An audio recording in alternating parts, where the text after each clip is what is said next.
We can be ready. Okay.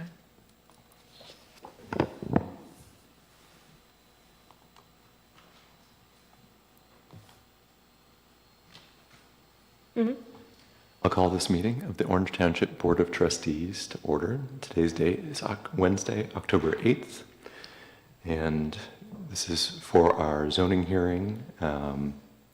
Administrator Bonnie, would you please call the roll? Trustee Ringel? Here. Trustee Faust? Here. And Trustee Knapp. Ms. Knapp did inform me that she is under the weather today and apologizes for not being here. Will you please stand and join me in the Pledge of Allegiance? I pledge allegiance to the flag of the United States of America and to the republic for which it stands, one nation, under God, indivisible, with liberty and justice for all.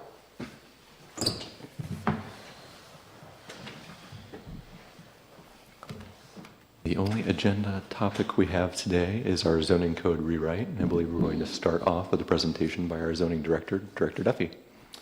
All right, good evening, trustees. So I do have a presentation that we'll run through with you just to kind of recap.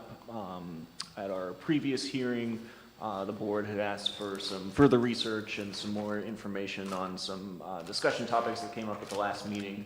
So we'll run through those with you all and then move on to just kind of the final topics that we want to incorporate into the next round of revisions. So the first one there, we were asked to look into regulation of height of spires or towers, specifically for places of worship.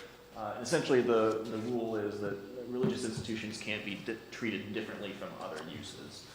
Our current zoning code and the draft zoning code both exempt architectural features that would exceed maximum building height, such as spires is mentioned specifically in both church steeples, and also things like elevator shafts or like fire escapes, things that would protrude above the roof line, those are exempted. So we're not proposing a change at this time unless directed by the board. Requirements for active open space was another one. I believe this was one that Trustee Knapp saw, and I think was a good catch, that in our current zoning code, we do have a requirement that when open space is required to be set aside in a residential subdivision, that a certain percentage of that has to be dedicated as active open space. And that means like I can play on it? Right, so Okay. that it's accessible Run, throw a ball. Yeah, it's accessible to the residents. Obviously we like to see it when it's programmed with a, playground, tot lot, pickleball, those are great amenities. They're not necessarily required. Really, the active part means that it's accessible and open. I think even a walking trail would probably fulfill that requirement. So not necessarily like say in between a street where there's like back of house to back of house, but like more like Right, along the front. So it's not like, it doesn't feel private, it feels like open to anybody. Correct. Okay. Yeah. So it's land that's specifically set aside for communal use. Okay. And that is something we have in the current zoning code. We didn't have that language in the new code, so I think we can easily incorporate. I think that's a great idea to add. the new code. Does that conflict with any conservation that the developer might want? So if there's trees, Oh, right. if we require active space, does that mean that they have to potentially cut down existing vegetation to meet that requirement? I guess potentially depending on the design.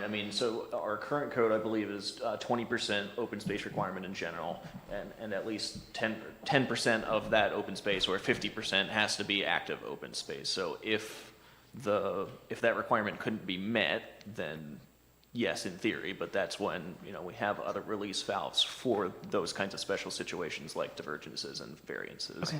Because I could feel like we have HOA space behind us and that doesn't fit the same thing, but like your kids running and playing in the woods is also active in my brain. It doesn't have to be like a field that's mowed, but it doesn't probably check the box for active. Probably not. Yep. Yeah, my only concern is that we Yeah, I don't want to cut trees down. overgeneralize the Right, I don't want to situation, cut trees and then down we get to. into the specifics and end up causing unintended consequences. Can it say something like something after active open space required unless otherwise a tree preservation area is declared or something? What's the current code? Like, could we just utilize the same language the current I'll has? have to look specifically at the language because I don't remember it off Right. the top of my head, but From the, I've got the. yeah, that's That the, is a PRD. that's the one. And it is long, I won't read the whole thing. At least 20% of the total gross acreage of the single-family plan residential district must be devoted to open space. Open space shall be designated upon the development plan as maintained passive open space, recreational open space, and unmaintained passive open space upon the basis of the definitions, purposes, requirements set forth in a specific section of the code. I will not, and it goes on, I won't go through it, but there is a section that also says that stormwater retention and retention and detention facilities are acceptable, provided that those facilities don't exceed 10% of the total open space required. And I do think that's a good. Can you move your microphone closer to you? Sorry. It's okay. It's catching it, but I just in case. And again, there's much more language about that, but I think that those are some of the percentage. Yeah, I like the idea of utilizing that same language. Yeah, and we can look at maybe generalizing it a little bit, just to provide a little bit more flexibility, but yeah, I think that, that would be the intention, is to essentially carry over the same general practice into the new code. And it seems like we get that by having a general open space requirement, and then we have different categories of open space, Correct. so that we can then allow the flexibility for someone building something to say this is going to be active or passive, non-maintained. And I think that would be the flexibility that we would need in a application to say, well, what's your use of that open space, and have you considered using it this way rather than another way? Or if there's a heavily wooded site, we could argue for keeping more trees and putting in place tree preservation areas. You do know we love trees. Yes. Lisa and I love trees a lot. I love trees too. I know. You just haven't hugged them and threatened to take people out. So that was a great catch by her. So thank you, Trustee Knapp, who's not here tonight. All right, anything further on open space? All right, so next one, and this kind of came up, as we were talking about the different zones and districts and, what goes into making rezoning decisions. So, and part of our discussion is, it's the zoning code is the law that, governs how a property can be used in that zoning district. The comprehensive plan is more the aspirational guide that, says where things can go in the township. And so the question specifically came up at the last meeting, where does the comprehensive land use plan recommend multifamily in the township? And the short answer is that apart from parcels that are zoned multifamily already, there are no parcels indicated in the the currently approved future land use map that indicate multifamily uses. There are some references in, if you'll recall, the comprehensive plan is broken down into sub-areas. Some of those sub-areas have recommendations that say multifamily may be appropriate in this sub-area, but in general, those sub-areas now have multifamily developed since the plan was put into place. And I reviewed that chart you gave us, so thank you. That was helpful to see. So at this point, there's nothing currently, and obviously we're going to look at the comprehensive land use plan later. The only thing would be the overlay district, which we have a moratorium on, and we are proposing not to include that in this one. So, because I do think there was some room for that, but it's no longer included in this. Just wanted to provide that for your information. Obviously, I think we've talked in a general sense after, if and when we approve this zoning code sometime in the next year or so, we'll look to update the comprehensive plan so we can revisit, where multifamily is appropriate for in the township at that time. Another question that came up was, should there be pitched roof requirements for residential dwellings? We looked at other townships in Delaware County as well as a few municipalities around central Ohio. Berlin Township was the only one that we found that had a pitched roof requirement for residential dwellings. Some of our older plan districts, specifically for commercial, do contain pitched roof requirements, but none of our residentials do. It's something we probably could add, but honestly, I don't know that it has been much of a problem. I don't know that anyone has applied for a permit for a flat roof in Orange Township, at least in my time here. So I don't know that it's something that we as staff would necessarily recommend adding, but we could. If feel like a flat roof is normally a standing seam roof material versus a shingle material, and I think shingles is more cost effective from the residential construction standpoint than a standing seam. Or metal, but I think metals are still more pitched.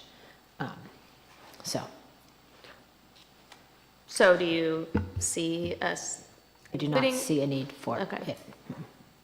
And I think maybe Trustee Knapp, when she was discussing that concept, was more worried about the building height that could be coming out of a pitched roof building. So maybe there's more to the idea that we could get at, but I don't know that the pitched roof is maybe the solution. Yeah.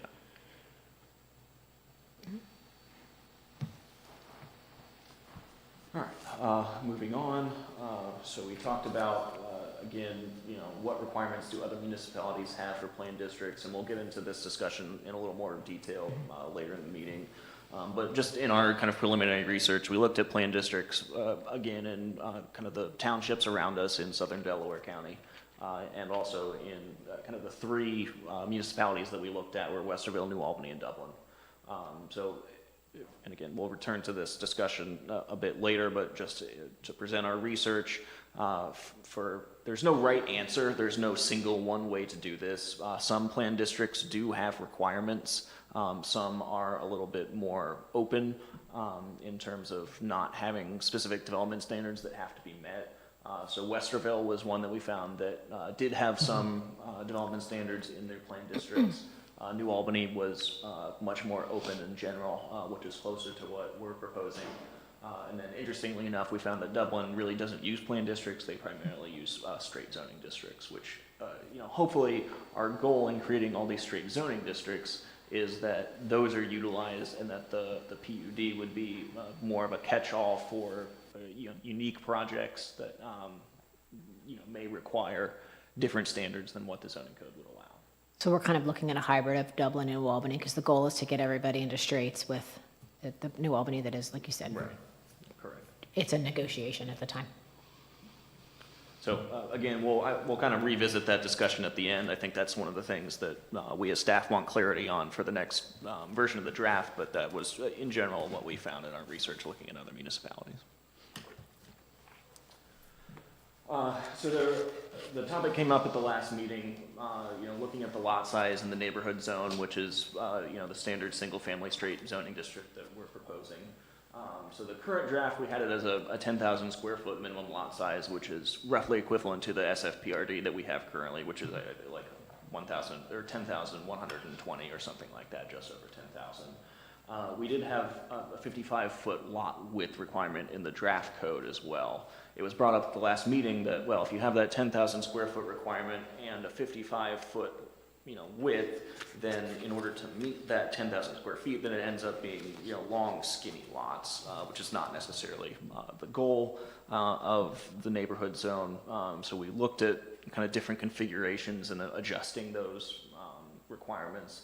So I think what we're proposing for the next revision would be dropping that minimum lot size to 8,400 square feet, but increasing that lot width to 70 feet, and then adding a depth requirement of 120 feet, which I think 120 feet seems to be a pretty common divergence for the SFPRDs that we've seen recently.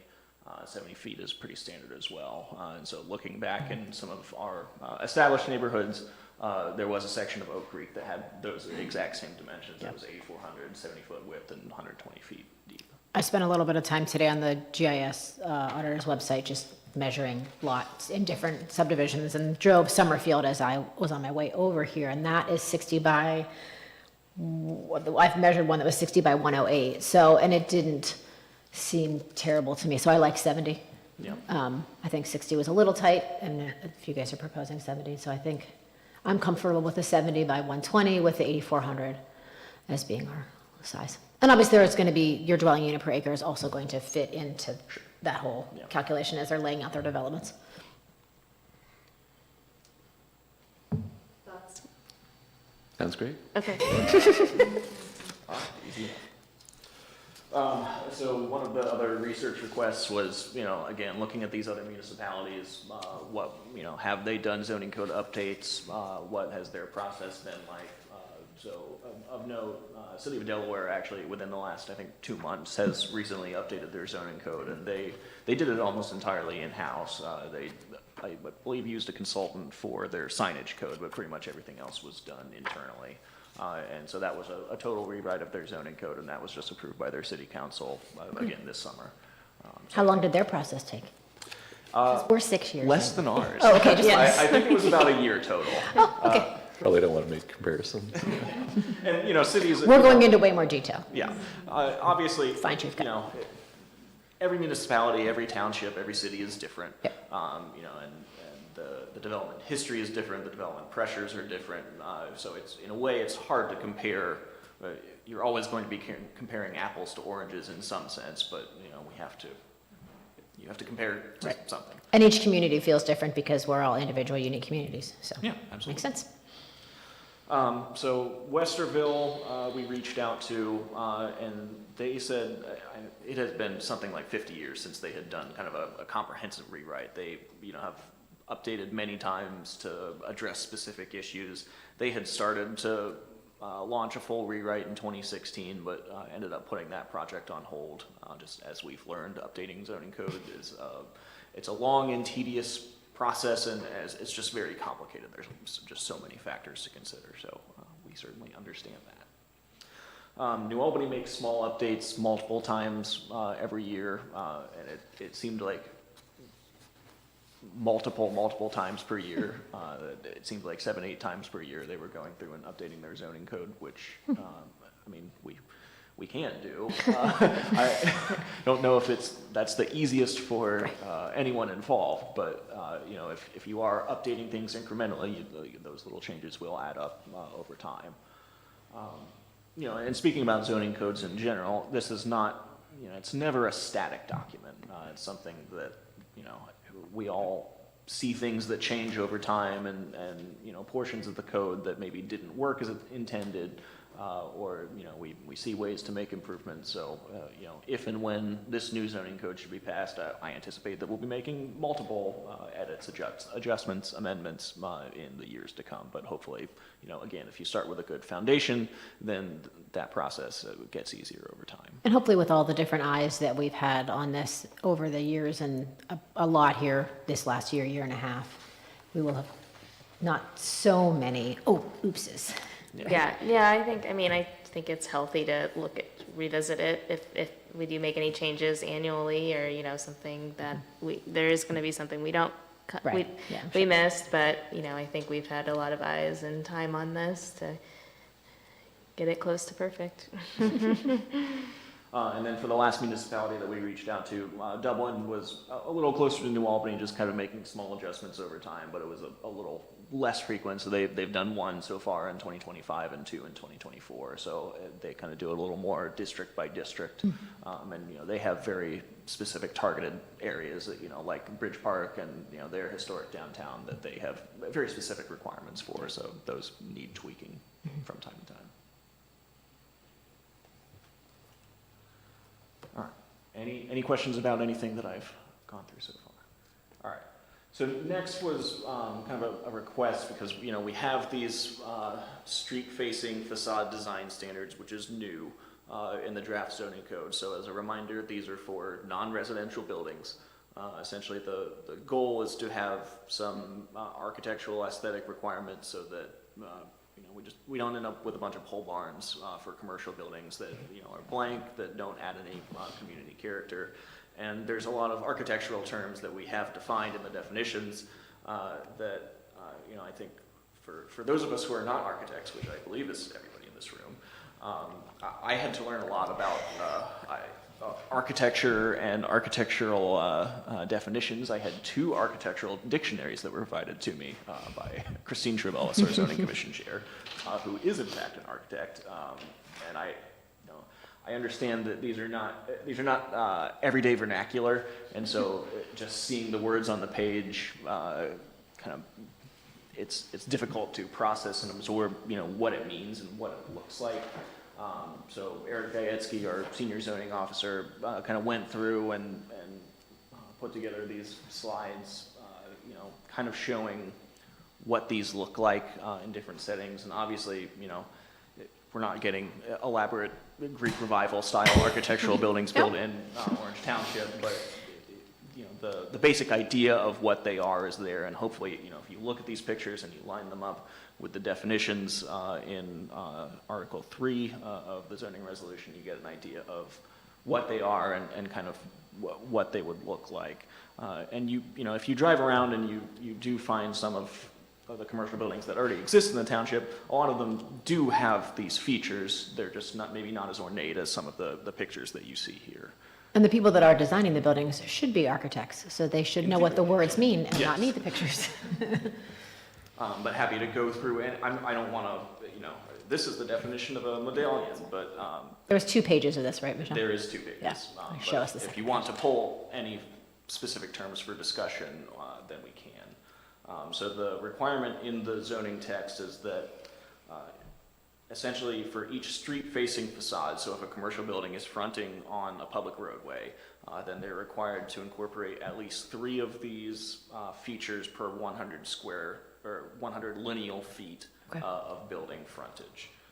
So they can kind of pick and choose, and so that's why I think we have, is it 8 or 10? 10, yeah. Different options, so they don't have to include every single one of these. And the But- green roof is different, it's not a, you know, vertical Right. application, it's on the roof, obviously. But yeah, so there's, you know, 9 choices. But if you have any feedback on the specifics of these, or if you know, if you want. us If to Christine blessed it, I am good with it, Yeah. because she is the expert. If you want to have more options, fewer options, it's all open for discussion. And these are just like suggested elements, and they have to, the code says you have to have so many or a percentage of them, or, So you have to have three of these design elements per 100 lineal feet. Okay. So you can, it has to be one of these 10. Okay. But you can choose which ones and how frequently they are applied. okay. I guess my question is, how did we come up with the list of 10? So the initial list was created by our consultant ZoneCo, who kind of created the first iteration of this draft zoning code. You know, they know more about architecture than we do. We did modify that list over time. I think we actually added a few things to it because the zoning commission initially felt that it was a little too restrictive. And so that's where Christine Trevellis's help was invaluable, just with her architectural knowledge. We were able to add a few so that people had, you know, a larger menu of options to choose from. And there were some things that we removed that we just didn't feel were quite appropriate for the township. I think like a revolving Door, was yeah. one of And them. we did an open house at that time and got feedback from the community as well on, I know my husband provided some feedback, so he's an engineer, not an architect. So the list has evolved since we first started this process. I don't have any other questions on that. Okay, well, moving on. So I think we're getting into probably the meat of the discussion here. So those were, you know, the things that we had discussed at the last meeting that I think you as the board had wanted some more clarification on in terms of, you know, items that are still outstanding that we kind of need some clarity on in order to make revisions for the next draft. You know, we are looking for some clarity on density standards in the residential straight districts. So that'd be single family is the neighborhood zone, multifamily is community living, and then the mixed use district as well. And then whether to add standards into the planned unit district that we have. And if we are going to add standards in there, then what should those standards be? If we added standards in that, we would have to add for each type, like standards for if it's flex employment, standard if it's commercial, standard if it's residential, right? Yeah, so I think there's probably different ways to do that, because I think what we want to avoid is having because right now our current zoning code, we have different plan districts for, you know, single family plan district, multifamily plan district, plain industrial district, plain commercial district. We just administratively, we want to simplify that. So there may be a way to have, you know, keep our one planned unit district, which would be our catch-all, but then have some kind of some subsections that, you know, single family, you know, buildings that are designed for primarily single family use have to comply with these restrictions. So there may be a way to build it into that code, but again, the more standards you add, the more complicated it Right. gets. And the 3 communities that we like surveyed, only one had any standards, basically, within a Correct. plan district, because And the one didn't again, use plan you know, districts at all. It is kind of maybe tradition is too strong a word, but the trend in Delaware County is that townships have these different plan districts with certain requirements. So we would be bucking that trend in a sense. But that's the way it's been done here in Orange Township before. That doesn't mean that it's the right way. That doesn't mean that it's the best way. But that's the way it's been done. So it's not that nobody does that, because a lot of people do that, but it's, again, not the only way. If we did that, how would it differ from, say, the neighborhood zone? Like, how is it different? It would depend on how we set it up. And I think our goal is to design the straight districts so that those straight districts are used, and that hopefully the plan unit development district would only come into play for, if there's if there's a property with a ravine running through it, or some, feature that just development can't be accomplished using a straight zoning district because the standards in that district would require, certain configurations or setbacks or what have you, then that's when the plan unit district would come into play. So where my brain is going is like, say we land on our multifamily dwelling unit per acre, we say is, I don't know, we were chatting, like, It's 4 now. it's 4 now. So Yeah. what if we said it was 5.5 to 6? Uh-huh. And then a developer comes in and says, I can't build a multifamily at 6 dwelling units per acre, so I'm gonna use that plan district and I'm gonna make it 12. So whatever standards we put into the plan district, they can still do that. They would just be requesting a divergence. Right. Whereas in the straight district, you cannot request a divergence. You would go the variance route through the Board of Zoning Appeals, which, So they would do a planned district. Right. yeah. So replicating the same standards in the plan district versus a straight district, it would make more people, to me, I think there's no reason why not to do the plan district, because you could request Correct. divergences along Right. the way. Right. So, I don't know. I think it really depends on who you ask, everybody has a different opinion on Right. it, so. I think in the past, the board has had standards in the plan district, which is fine, and we can keep them as generic as possible. If we are adamant that buildings will never exceed a certain height, we can put that. If, there's certain safety things we can add, always have consistent open space requirements. I mean, there's like some things that could be included Non-negotiables. that are for any type of use. But I do believe how we have handled plan districts in the past, it is really it's a discussion between what the developer wants versus what the township wants, and then we come to a middle ground with it, despite what those standards have said, in my opinion. So, I mean, everything is a planned district for a reason here.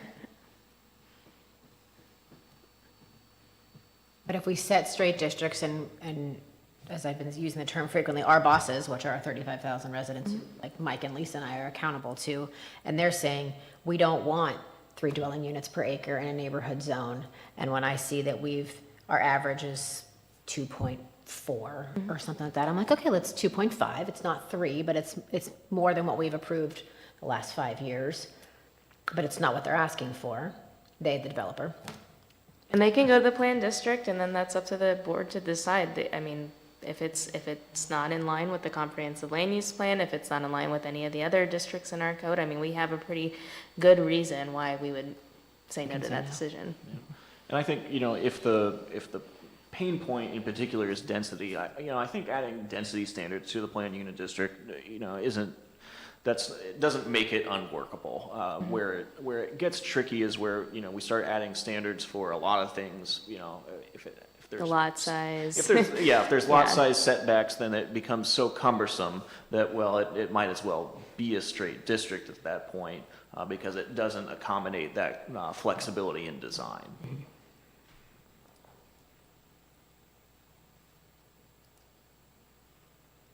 I mean, from a logistical standpoint, I could understand putting certain restrictions in the planned district, such as like building height, things that we want to keep as an ultimatum. Right.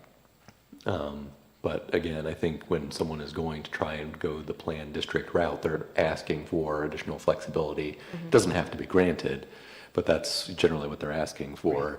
And again, we don't have to grant it, but I don't know that it makes sense to put additional restrictions beyond the ultimatums in there that they're going to probably ask for divergence from anyway.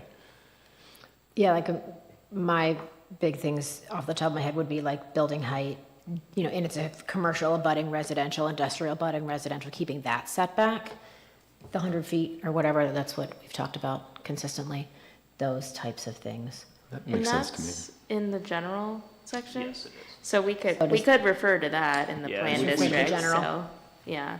Or, sorry, we already do that. So that's something that would, they would have to get a divergence from the general standards of Okay. those. And remind me with the straight district, I feel like we've asked this before. If I'm the developer, I can't have any divergences, Correct. so none. You would have to get a variance through the BZA. So then it doesn't come through zoning commission or trustees. It just goes straight to the BZA. Which is a much harder Then test they have to prove pass, hardship. depending on the Yeah. hardship. Yep, depending on what they're asking for, and in addition, if something is approved or denied at the BZA level, there is a different appeal standard. Right. The party in interest can appeal to common pleas, whereas the traditional rezoning that goes through the zoning commission and trustees, there's no real appeal process. The mechanism is the developer would file, or the property owner would file a lawsuit in federal court alleging that there's been an unconstitutional taking. So it's just a pick your poison situation. And even with, if we don't get a lot of people applying for the straight districts, at least it sets the stage on like what we are looking for. Okay. So we don't, again, necessarily have that right now, since everything's a planned district. That would, with staff and formal meetings, like that would be our recommendation is like, hey, get as close as you can to this because that's what we have. That's what we want. That's what we want. Right. It could be good foundation for revisiting our comprehensive land use plan as Yeah, well. for sure. So being able to say, these are districts that are in the code.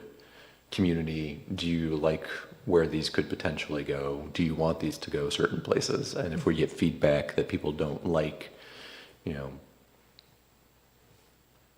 community living zone places that we thought might be appropriate for it, then we might even be able to go back then and revisit, well, we thought that straight zoning district was appropriate, but maybe even the district that we're thinking about doesn't fit the community's needs. I did have a question about the mixed use district. Sure. So we put in there that a minimum of 20% of the gross floor area of all buildings has to be dedicated to non-residential use. I was just curious where we got the 20% from. So that was pulled from our current overlay language, the Route 23 corridor overlay language, which we added a few years ago to have a mixed use requirement. I did some research at that time to look at what other mixed use districts in other jurisdictions, in terms of percentage, what was viable and what other communities had. I did that research 3 or 4 years ago. I guess 3 years ago. I haven't been here 4 years, but three-ish years ago. So I don't remember where I pulled that from, but it seemed like 20% was fairly standard. And I think if you we- even think of like Floors. like an Evans Yeah. Farm mixed use building, the First ground floors. floor is Yeah. that's 25% if there's 4 floors. So Yeah. that was. Mhm. And the I rough believe that count. we added language that it would be, because we wanted it all to be in one building, a traditional mixed-use building. Right. Like the BJ's property was a mixed-use development, but it was like, here's a bunch of apartments, and here's the BJ's, and here's some outlots. Like, that was not the goal, but that's what we ended up with under the overlay for that one. So that's why we specified, the zoning commission recommended that we specify it in each building. Which I think is a great addition. Yeah. And then another kind of random comment or question before we maybe get the public comment and some additional questions if we have any. I noticed in the use chart that we have a definition for assisted living facility, which is separate from assisted living facility senior. and it appears that the senior is maybe skilled nursing. And I was just curious as to why we have the definition for assisted living facility, but no zones in which it's even. Robin, that's one of those potentially listed things that as you and I conditional. had gone over as well. I think my feedback was let's keep it comparable with, assisted living could be not just people, Correct. older, but could also be developmentally disabled. So did we combine them? Or were we? I think we were just gonna add, Robin, what do you have like in your updated notes? I will have to look back at my notes. Okay, it's on page 64 I don't know if you redlined it. So, and part of that too, so there are certain sections of the Ohio Revised Code that have to do with kind of the group homes and communal living. So I'd have to compare what our zoning code definition says versus the state statutes, because there are certain state rules that if it's 6 people or under, then it's permitted in single-family zones, and if it's Like 6 or... specific licensing Yeah. is what, if you have this license and you have this many people, it's a permitted use in a single-family district, there's a whole tree of that. Yeah, so I don't know that I have a great answer right now, but I believe, just on my recollection, that the assisted living facility is part of that state definition of what we would kind of call a group home or something like that. Well, I think we have a separate definition for group home, but yeah. Senior is what we more commonly think of as an assisted living, but we can double check that. Yeah, and we'll just need to add uses for the other rather than with like. Yeah, and I think the group home, there's there's different transitional housing, that kind of thing, I think is more of the group home. I think that's another definition. Yeah. So maybe we should look at those definitions to ensure that they're. We looked at all of them, and I've looked at every definition with every thing on the chart as well, just to make sure that we Well, don't miss anything. for example, the group home is a separate definition from assisted living. Yeah.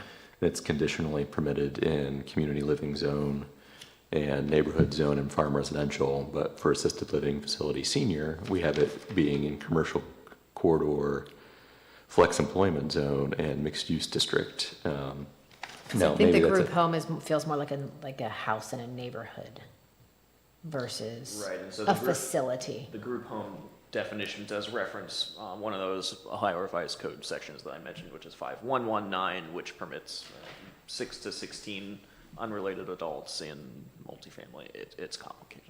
Yeah. But yes, we'll revisit. Yeah, those all that to say definitions and make that we're sure just they compliant match with the those. revised code. Yeah. Yeah, and we will be making a lot, or Robin and his team will be making a lot of edits to the use table, because there, we wanted to make sure whatever use is on there, it's a proper, it's defined, and, some internal feedback that we've gotten, we've moved things around. So you'll see a new and better version of that soon. Do you have any I don't have, initial questions? so what did we decide on the plan districts? And the density. The density, yeah. We didn't touch that at all. But what did we decide on the plan district? Just to finalize that conversation. Do we want, I mean, we can put Like the some non-negotiables? boilerplates, yeah, some non-negotiables, but to make standards for each type of use could be difficult. right, I don't love. Do you want to open it up for public comment to see if we've got any public reaction to anything we've talked about this I'm evening fine with first? that. Mhm. Okay. So we'll take a few minutes or however long for any public comment. If you have any comments related to the topics we talked about this evening, if you wouldn't mind coming up to the podium, providing your name and address. If you have any questions, we can hopefully answer those or get you answers at a future date. So do we have any public comment at this time related to the zoning code rewrite?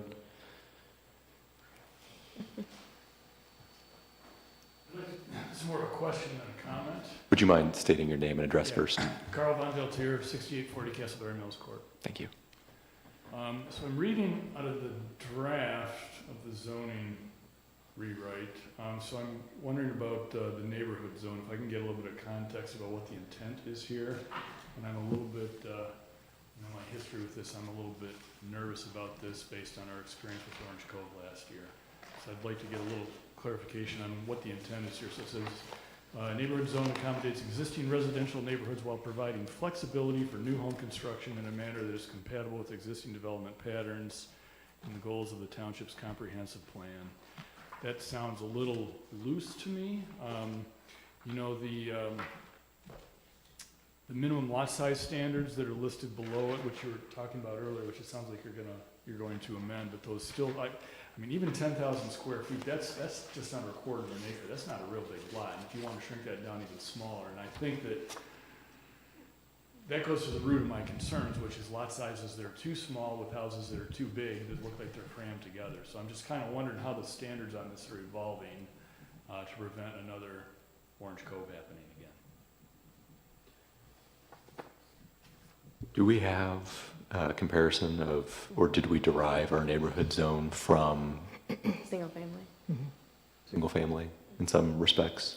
Yeah, and again, those standards have kind of evolved over time. So we chose that 10,000 square foot number, again, to pretty much match our current code, which is the single family plan residential district, which is, if you do the math, it's 10,120 square feet or something is the current standard.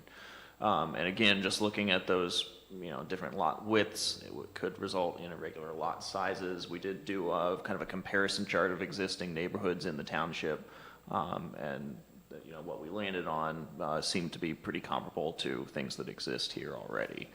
That didn't seem In wildly single family. outside. Correct. And there are different communities within the township. I don't think you were here at this part of the meeting, Carl. So like what we actually proposed is 70 feet wide by 120 feet deep. So it's 8,400 square feet is what we chatted about earlier in the discussion. So I drove around today. So that's comparable to what Oak Creek is. A large part of Oak Creek is that. And then also Summerfield. So that's just the northwest corner of Orange Road and South Old State. Across from the fire station, behind that development that's been under construction. Not the new one, the existing one, where there's a pool up front. You can see like a pond and a pool, and then it's back behind there. So those actually, that neighborhood, I spend a fair amount of time on the auditor's website. There's measuring lot sizes. That one's actually 60 feet wide by like 108, the one I measured in that area. So we have the Yeah, there's the chart spreadsheet here. pulled up on the screen there. So that shows various neighborhoods around the township and their minimum lot size and lot width and depth. So you can see a range there. And trustees, if I may, the resident also had an additional question, comment about, in terms of lot sizes for, small lot, with a large house on top.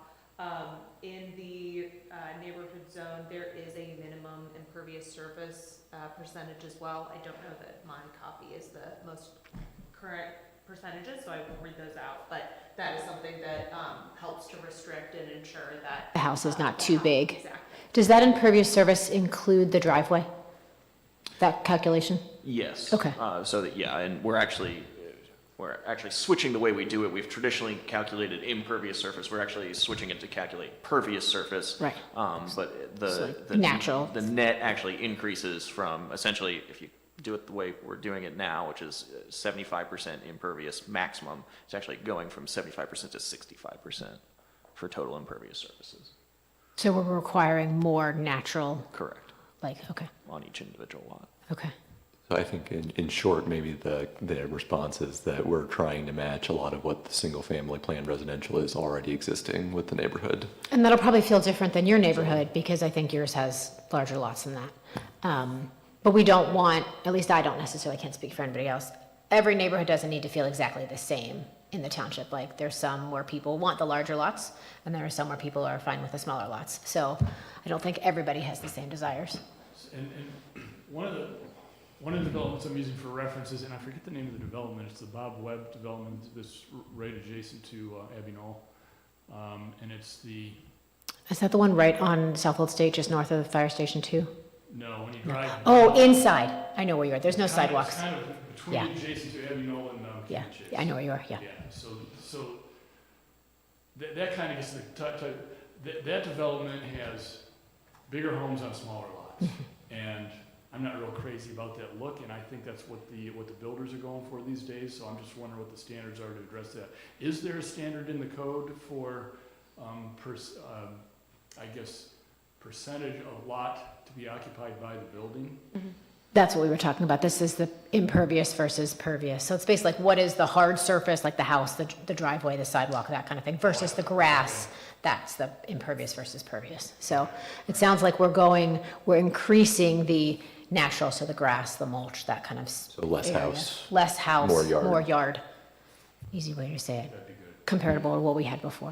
That'd be good. All right. But it still will allow some smaller lots for new developments. Again, they also have to work under the dwelling units per acre for the whole thing. So like, I'm comfortable with cluster housing. I'm comfortable. We talked also about active space, passive space. So space where the kiddos can play kickball that's not like maybe in your yard, but it's where I'm thinking specifically in McCammon Estates, right across from the soccer fields at the high school. There's like between the sidewalk with a split rail fence on Walker Wood and the sidewalk on I think it's McCammon Estates Drive. There's like just a long strip where that's my subdivision, they, at one point they had, like a neighborhood block party kind of a thing, and we would all just kind of play right there. And so the kiddos that live in the neighborhood can go just play kickball in that space or throw the frisbee or whatever. It's nobody's yard, but it's maintained by the homeowners association, and it's a place where anybody can play. All right, thank you. Thank you.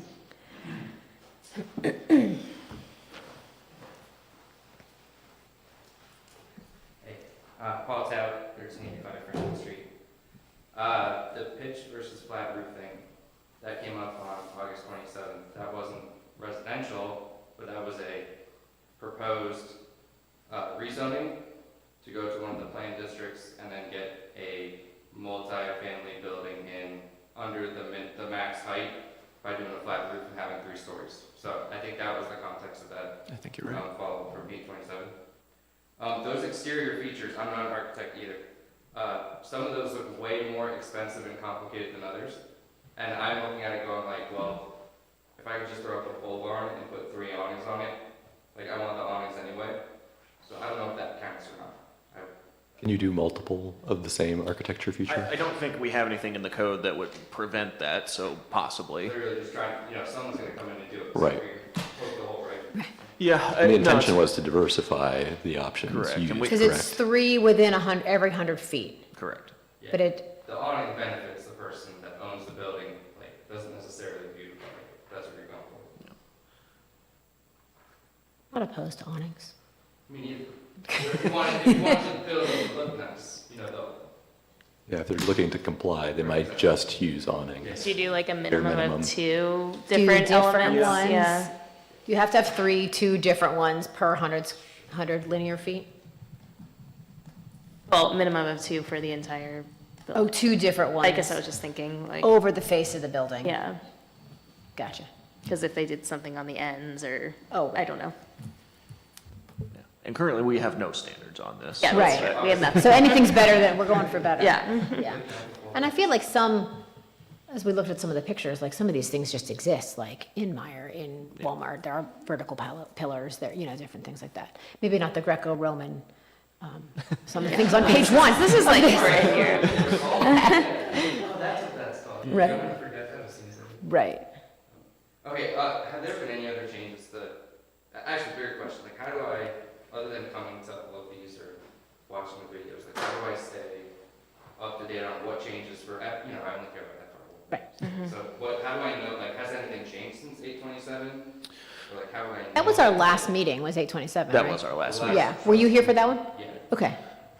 So we haven't made any revisions to the document. I believe what's the date on this one? Is it June was the last official Yeah, revision. yeah. So essentially, we've been taking all the feedback and direction that we've gotten in these last few months. I think our goal is to, after this meeting, to come up with one more draft and make, kind of a final draft that could be up for adoption. So I think once we get that final version together, we will send it out on our email list. Yeah. Put it on our website. Could somebody request the red line? Like, I want the clean version, obviously, but Paul might want the red line version. Is that an easy, just click on, click off thing that you're able to? I can send it to you. Yeah, we can send it out. I mean,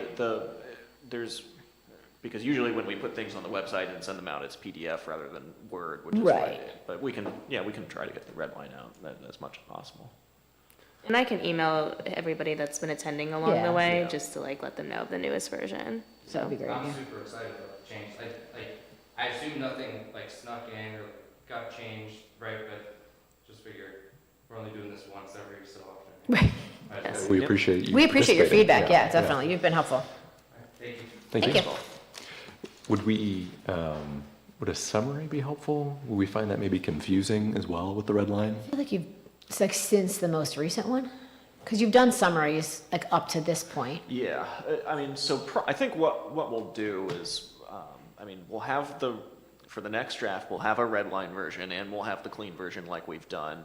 I will also, we can easily put together a summary of the big changes. I don't know that we'll necessarily, bullet List point every- every Right. single change because If you wanna do that, look be at the too red line many, but version. Yeah, exactly. Yeah, I think we can highlight like, A Cliff Notes version, Yeah, if you Cliff will. Notes of So each of the people can, articles. rather than sitting down and reading the entire Right.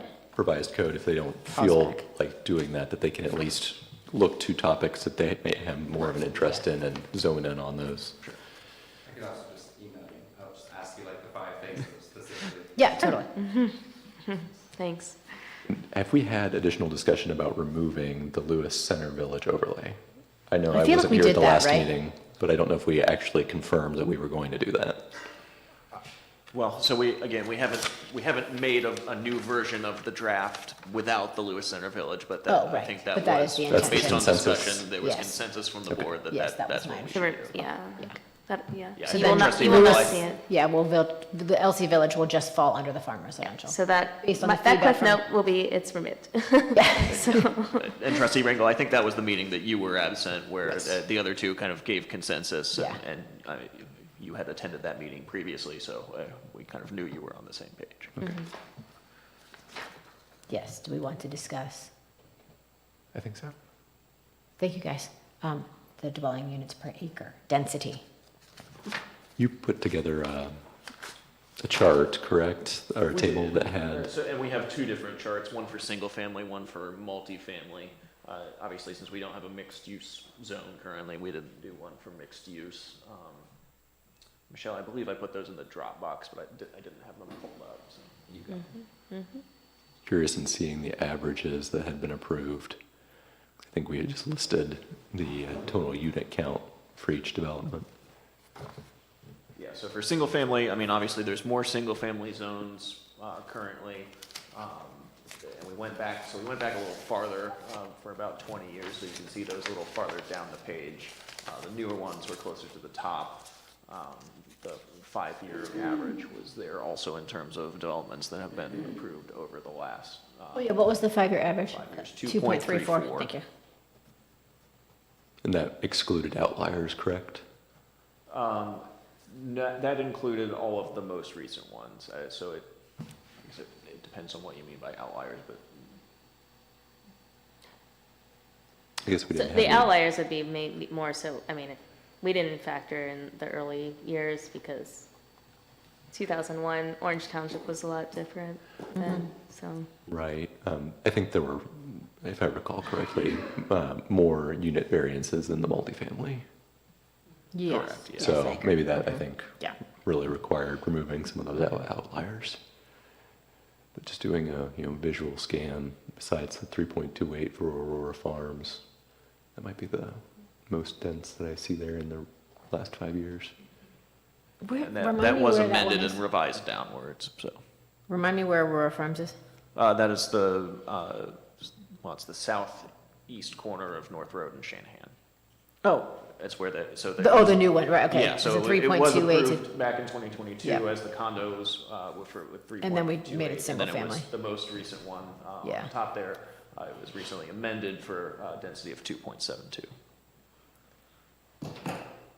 So where my brain was going as I looked at this was, there were certain ones that we did approve, like Marigold. So that one had a giant cluster, and then they utilized those 4 farm residential lots. It was like a total of like about 8 acres, that they included that whole thing in the density. And then they obviously did something separate with that farm residential chunk. So if you were to, and I remember as we were approving that, I think this is before, the initial one was before you were here, I was like, oh, this is a lot, I don't love it, but it's kind of where we are. They had dropped it 50 units or something like that.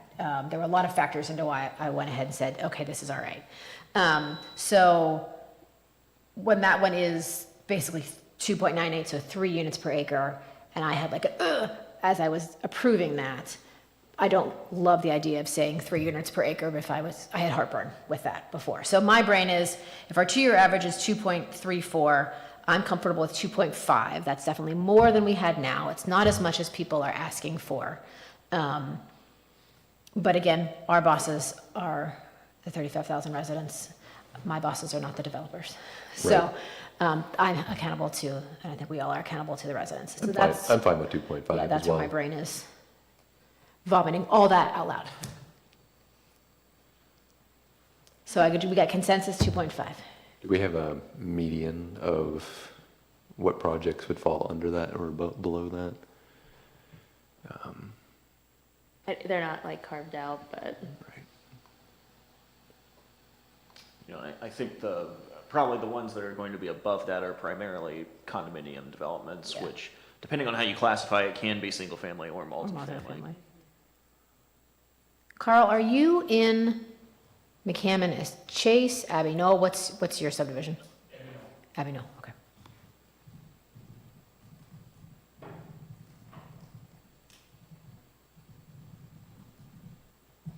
And is the 2.3 average net or gross? That is gross. Okay.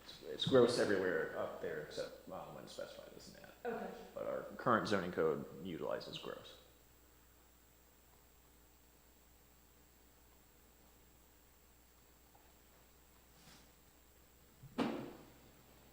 Pivot to multifamily? Yep. I was trying to find Abbey Knoll on this list and I couldn't find it. yeah, I think that's an older subdivision. Like, In 2000, that's crazy. multifamily's new for us, so we don't have a lot of it. This is all of them, right? That is all of them. Yeah, okay. Yes. And What was the EPCON? zone? The EPCON at Evans, was that multifamily? No, that is single That family. was single family. So is that back on this list? That was not on that list because it was included in the overall Evans farm. Oh, yeah, okay, thanks. Sorry. Sorry, I interrupted somebody. So when looking at these ratios, we were considering them in the context of the community living zone? Correct. Okay. And this one, the 5-year average is, it says it's 5.81. So- Does that include the 10.51? It does No. not. It doesn't Okay. include Slate Ridge, which is 10.5, or Evans mixed use, which is 10. So I think what I chatted with Michelle and or Robin about was having a mixed use number and then having a community living number. And then those being So a different. neighborhood zone and a community living zone number? A neighborhood zones, that's our single family, a community living, that's our multifamily, and then a mixed use, which is obviously commercial and Yeah, I residential. do need 3 numbers, yeah. Yeah. Whereas right now, we only really have 2. Correct. We have community living and neighborhood in the current code with different names. So sorry, I don't know if I caught everything that you just stated.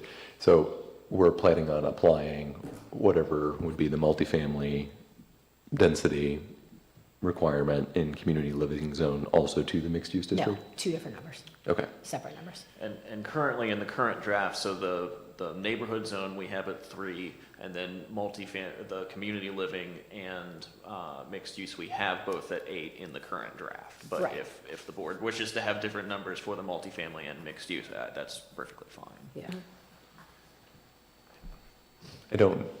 maybe I'm not mathematically thinking through that, but I would think that because we have a minimum percentage requirement for commercial incorporated into the mixed use district, that would limit the residential component and therefore the density to some extent. So I don't know that. I was thinking it could be, the mixed use actually could be a higher density because those are commercial height buildings, so they can be 50 feet, versus the community living or multifamily are in the residential height. And if you do have a higher Environment. density in the mixed use, you could incentivize developers to provide a commercial component. Right. But at the same time, I don't necessarily want a true mixed use. I don't want to plop an Evans Farm type space in front of, like on Orange Road, Yeah. across from Orange High School, right? Like that doesn't, I don't want to plop a little development right in Right. there. But Well, right now, comp plan wouldn't allow any of Right, this. exactly, but- right.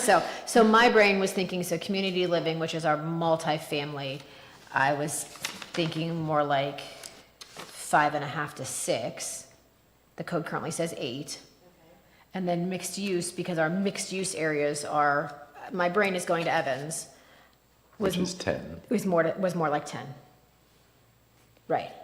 So that was, I'm comfortable with the density in the Evans buildings in a space that feels like Evans. Now, the comp plan would allow us to tell us, okay, where does a space feel like Evans go anywhere else in the township that's not Evans? That's not something we're answering at this second. I don't know if any of this is making sense. Yeah, yeah. That makes sense. Well, if the 5-year average for multifamily would be 5.81, you could do an even number at 6. I'm a little hesitant to want to push up the number for mixed-use district. I understand the rationale there, but if we currently have it in the draft at 8, You're comfortable with 8, leaving mixed use at 8? rather than pushing it up to 10. That's fine with me. Have we mathematically thought through the commercial restrictions and whether or not, Evans that be Farm would be economically built viable? at 8? Not that we necessarily want to plop down Evans Farm type style Right, well- buildings elsewhere in the township. Yeah, I think it's hard to, well, I mean, yes, we can, like, from a zoning perspective, yeah, it could work. From a developer side, I don't know if it'll match with whatever their financial needs have to be met in order to do it. I mean, a developer is gonna tell you more no matter what. Right. So, Could we see a mixed-use space along 23 somewhere in an area that's already a walkable? I mean, you might see So- something more like Orange Summit, but doesn't have commercial. Correct. And so I don't want to make that higher. but if it did have commercial, If it had commercial Yeah. underneath, yeah, so that the single-family homes that are there could walk to the, think like across from Kroger, off Artesian, right? Like if those that are just currently commercial, if they had a first floor of commercial and 2 floors of apartments on top, and then the families could still walk to that kind of a thing. Yeah, I just want to make sure that the rationale behind the number 8 is feasible, and not that necessarily it's desirable, but that if we just not that we're picking a random number, but if we say 8, okay, for some reason the math doesn't work out on paper, so no one will ever use the Right. mixed-use district. And then they just use the. And then they use a planned commercial district to try and ask for more than what we really want them to ideally ask for. But maybe that's a part of an incremental process where we need to, if we're Test it comfortable out. at 8, start at 8 and see if we get takers, if any. And then if no one wants to use 8 because they all want to ask for 25, then we know, okay, well, we'll just leave them to their requests and keep the character that we have. Okay, so am I hearing that we're saying 6 for community living and 8 for mixed use? I'm fine with that if you are.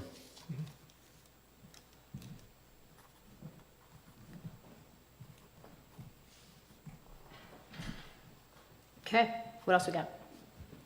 the plan districts standards, which Yeah, So what are the non-negotiables?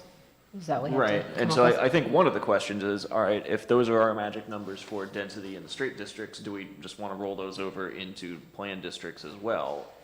and they can apply for divergences from there, but at least it sets the expectations. It's So roll over the cap of 8.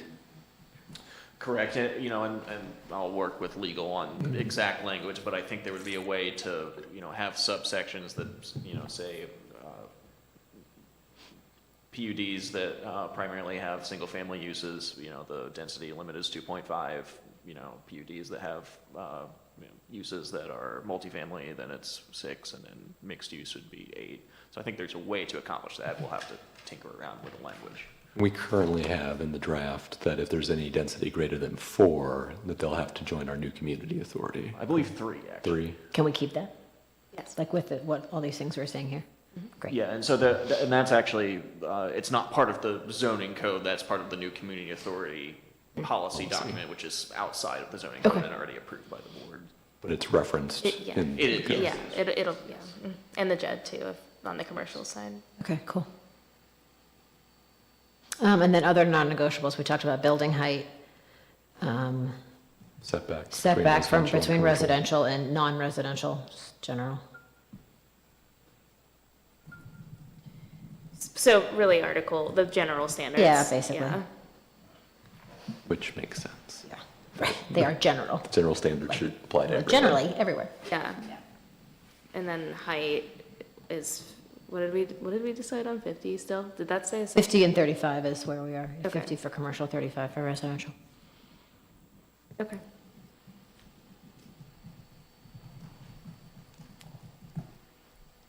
Is that what you need? I believe that is what I need. Okay. Thank you for that. That really helps us move forward with this. Okay, what else do we have to talk about? So that's really all I had on my list, but this is an open chance for you, if you have any other topics that you want to bring up, any other things you want to discuss, ask questions on, or provide direction to us as staff as we go into kind of a final round of revisions. I mean, I've spent lots of hours with Robin on this, so I feel like I've asked him all my questions. Were we able to fix the formatting, or will we be able to fix the formatting? I thought maybe regional Yes, planning was going to help. we Hey, fantastic. We were actually talking about it with Julie today. We may make it a condition just to finish the formatting right. after it's adopted, just in case because if a it lot would of be, prefix if we add tabs. something else, the whole page number stuff gets, Right. so the content will remain the same, Okay. but, we might fix the table of contents and Well, I think we should intents and all try to that. update the table of contents with whatever, the draft that's rolled out, we should update that table of contents. Because it doesn't match, I think, what it is currently. Yeah, the page numbers could be off. Like, after you've made all the edits, then just go back and update the table of contents real quick. I guess is what my brain was thinking. Is that a real quick process? It depends Is on this how in a many giant changes. Microsoft Word It document? depends- Yeah, it depends Is on it how much created work for is- you, or is it a manual thing, or does it automatically? It It's a doesn't. manual thing. Okay, yeah, Yeah, I mean, we can, We'll make it work. yeah, we'll make Yeah. it work, yeah. yeah. I mean, I can do it and just type it into the Word document if you need me to. We have interns. There we go. Erica volunteered. Okay, what else? We need to set the next meeting date. Correct.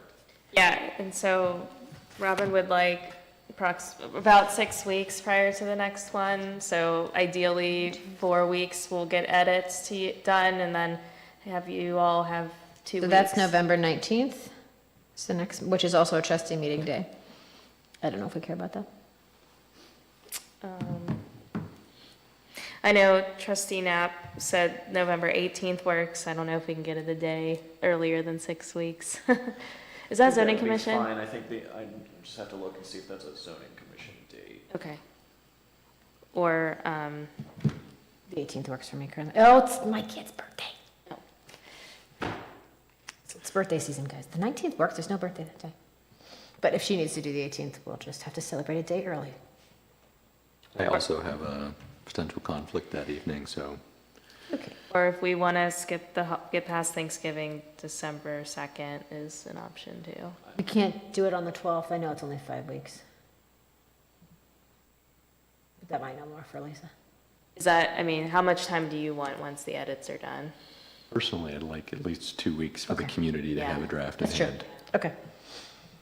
And we're thinking it's going to take 4 weeks to get a new draft. Well, if we can't do it the week of the 17th there, then we're looking, you said into December?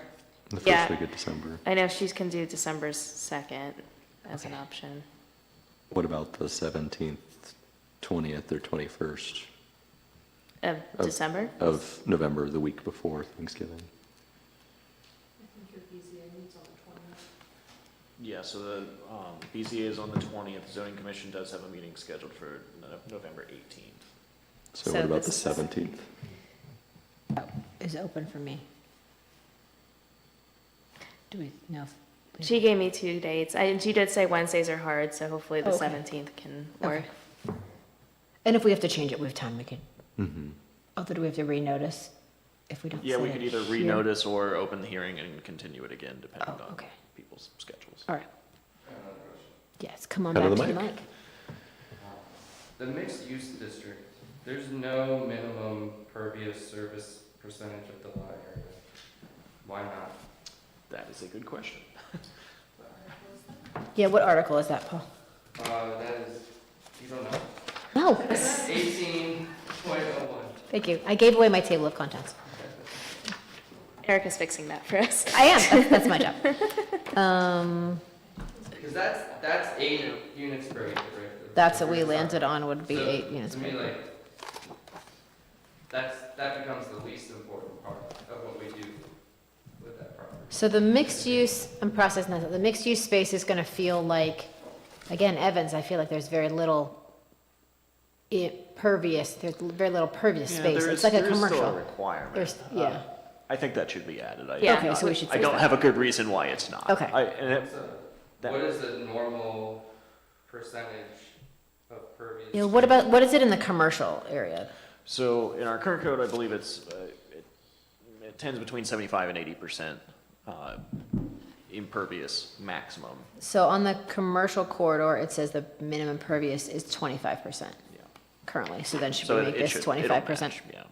Good catch, Paul. The minimum pervious is, okay, so that would be 20% open space. And then that open space counts toward the maximum pervious or minimum. impervious. Right. Correct. Yeah. Any else? Do you have any other, find any other ones like that we missed? Okay, cool. Thank you. Thank you.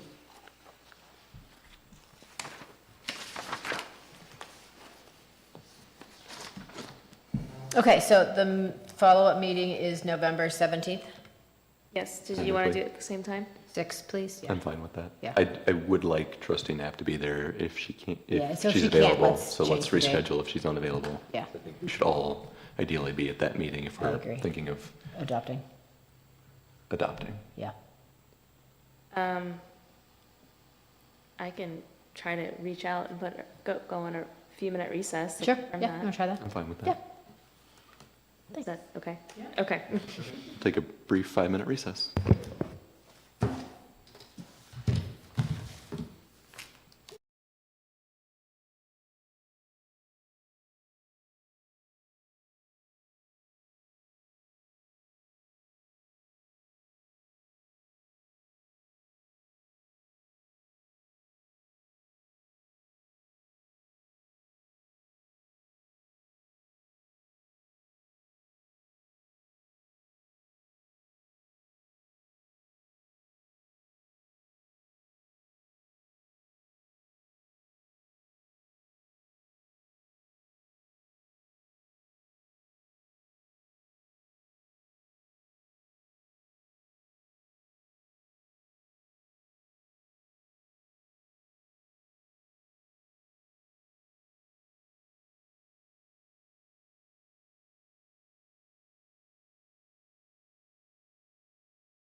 All right, we are back on.